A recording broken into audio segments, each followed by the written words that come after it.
Nafikiri sisi watu wa mwambao wa pwani ama coast, nafikiri tuna furaha zaidi kwa ujio wa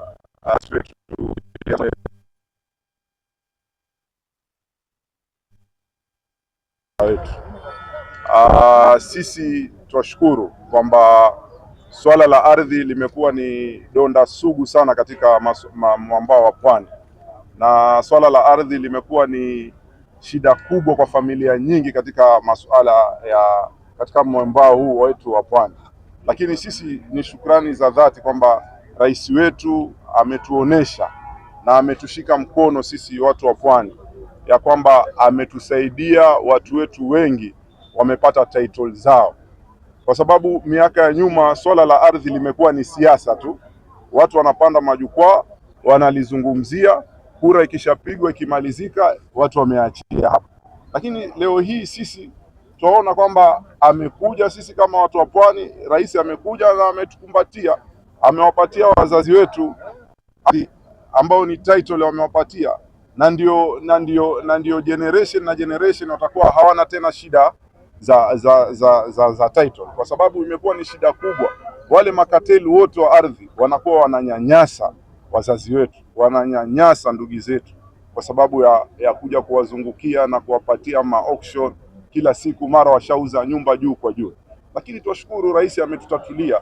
Kwa hiyo mimi nina imani tunapofika 2027 swala la ardhi halitokuwa katika mpangilio wa siasa, kwa sababu litakuwa rais wetu amelimaliza. So wale ambao wanajaribu kuzungumza na kuliweka siasa swala hili, tumeshatoka huko, tumetoka. Rais wamekuja wameongea kwa majukwaa na hakuna kitu kimefanyika, lakini William Samoei Ruto amemaliza hiyo biashara. So sasa sisi taifa likiwa la changamka kisiasa, sasa sisi 2027 tuenda kuzungumza masuala mengine katika podium za siasa, tuzungumzie tena masuala ya ardhi, kwa sababu rais wetu ameshatumalizia mambo ya ardhi.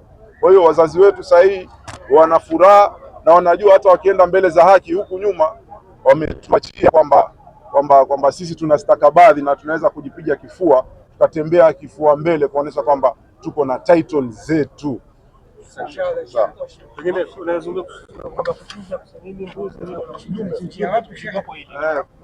Nafikiri sisi Waislamu wote tuko pamoja na Kenya kwa jumla, sote wa Kenya wote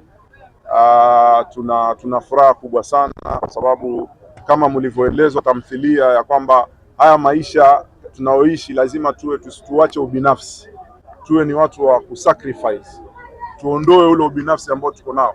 Ndio mpangilio wa Ibrahim kwamba alipoambiwa amchinje mtoto wake, alafu Mwenyezi Mungu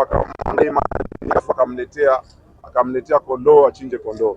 Kwa hiyo sisi katika maisha tuwe ni watu ambao tunaweza kujisacrifice, tuache ubinafsi, tuweza kutoa kwa ajili ya Mwenyezi Mungu, kuwasaidia wale ambao hawana, tuwasupport, tuwainue, tuwashike mkono wale ambao ni wanyonge, ili tuweze kutembea nao katika maisha na wao wawe na sura za furaha. Kwa hiyo leo ni siku ya kukumbatia wale ambao wasiojiweza, tuwasaidie na wao na sura zao ziwe na. Kwa hiyo mimi sina mengi isipokuwa nawatakia Waislamu wote pamoja na taifa letu la Kenya Idul Adha njema pamoja na familia zao.